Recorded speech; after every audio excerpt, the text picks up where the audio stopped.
Sorry ass DJ.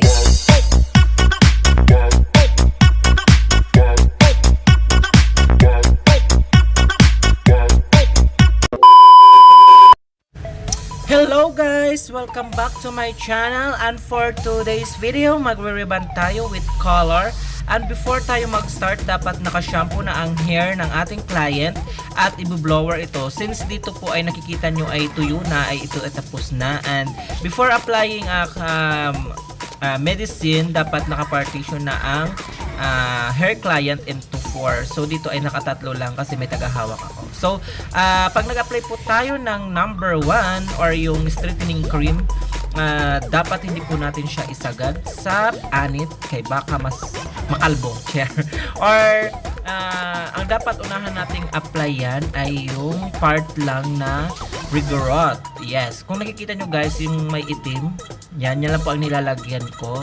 At hindi ko muna siya sinasagad doon sa baba kasi may color siya, at yan po ang kanyang previous na reband. Hindi siya pwedeng isabay kasi baka masunog.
guys, after applying the straightening cream to client's hair, ibababad po muna natin ito ng 45 to 1 hour. Pagkatapos, babalikan po natin siya para i-check kung ang kanyang buhok ay luto na. At i-retouch po natin para siguradong ito ay maganda para hindi tayo mahirapang magplancha.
Take note guys, kailangan natin i-check ang hair ng time to time para malaman natin kung ang buhok ng kliyente ay naluto na. So, kailangan natin siyang i-check. Baka ito ay hilaw pa or sunog na. So, kailangan natin siyang i-check palagi.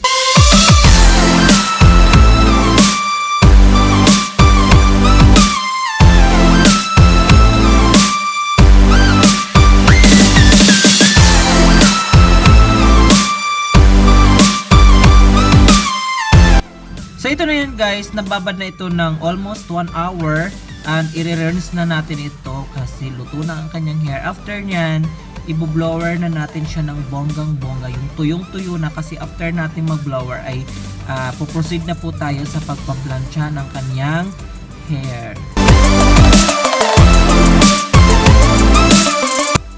So ito na ngayon guys, nabanlawan na natin ang straightening cream at ngayon magbo-blower na tayo kasi after nito magpo-proceed na tayo sa pag-a-iron ng kanyang hair.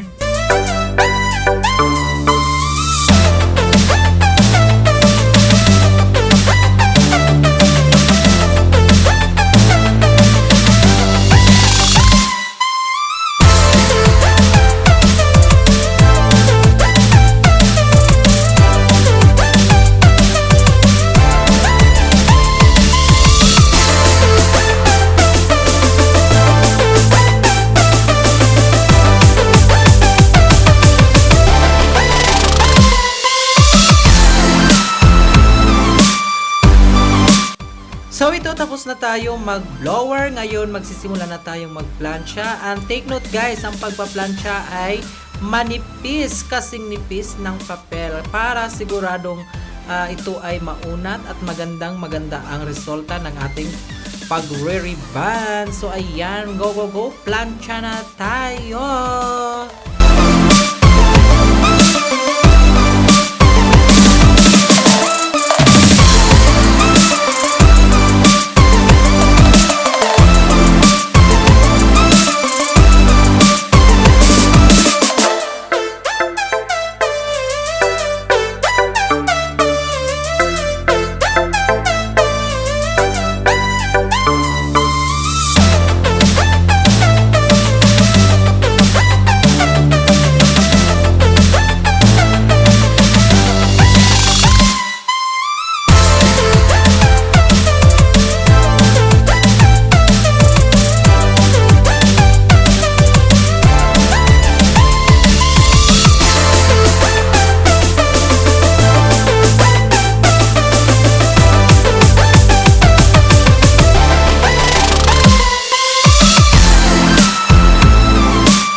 tapos na tayo mag-iron ng hair, mag-a-apply na tayo ng pangalawang gamot which is the neutralizing cream. At yan, fully ang paglalagay natin dyan guys ha, mula root hanggang tip at ibababa dito natin ng 30 minutes to 45 minutes bago natin banlawan at pagkatapos nyan i-blower natin dahil in-next na natin ang pagko-color ng kanyang hair lalo.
So ito, tapos na mag-apply ng neutralizing cream, ibababad muna natin ito ng 30 minutes to 45 minutes bago natin siya banlawan kasi magpo-proceed na tayo after nito ng coloring.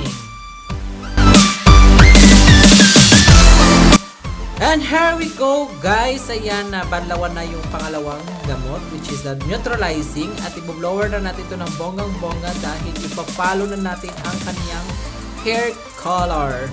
So, watch it out guys hanggang mamaya.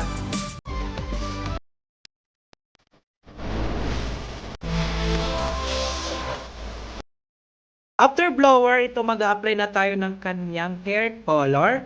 At magpo-focus lang po tayo guys doon sa part na black, which is yung regrowth niya. Hindi na po natin siya kukulayan yung may part na color kasi matadry po ang kanyang hair reband at okay naman po ang shades ng kanyang color. Bali, i-print color lang po natin ang kanyang black na part na buhok. Bali, papantayin lang po natin. So, that's it. And abangan po natin ang final result, guys. At kung mag-apply po tayo ng color, guys, wag po natin muna siya isasagad sa anit. Bali, mag-iiwan tayo ng 1/2 inch away from the scalp. Kasi pag isinabay po natin siya sa scalp, mas mabilis po kasing pumapit ang color sa tuktok. Kaya baka magmukhang anak araw ka. So, ayan, ganyan muna siya ang pag-apply ng color. I-focus muna natin yung dito sa may top, sa may gitna pala bago yung top head.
After ma-applyan lahat ng parts ng may kulay itim, ibababad muna natin ito ng 30 minutes to 45 minutes bago natin i-retouch yung top part, guys.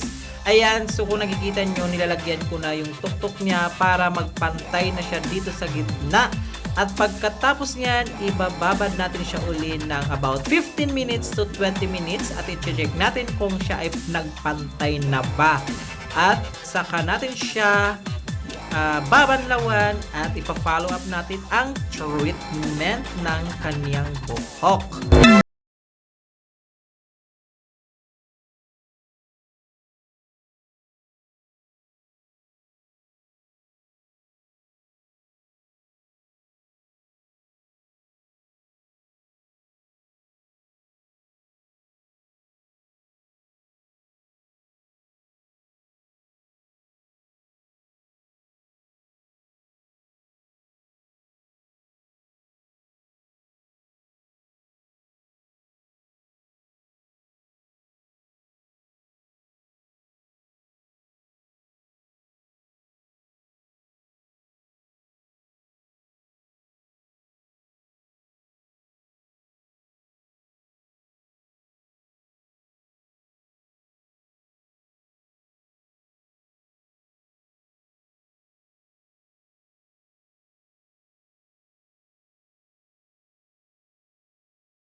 After applying the upper part ng color, ibababad na rin ito natin ng 15 minutes to 20 minutes. Pag nakulayan na siyang lahat, saka natin siya babanlawan at iboblower na natin siya ng Bongalicious.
So ayun, pag natuyo na ang buhok, papadaanan natin siya ng pang-last na plancha, yung pang-last na hagod natin para ma-set na ang kanyang hair. At pagkatapos yan guys, pag natapos na siyang i-reband, 3 days siya bago siya panlawan.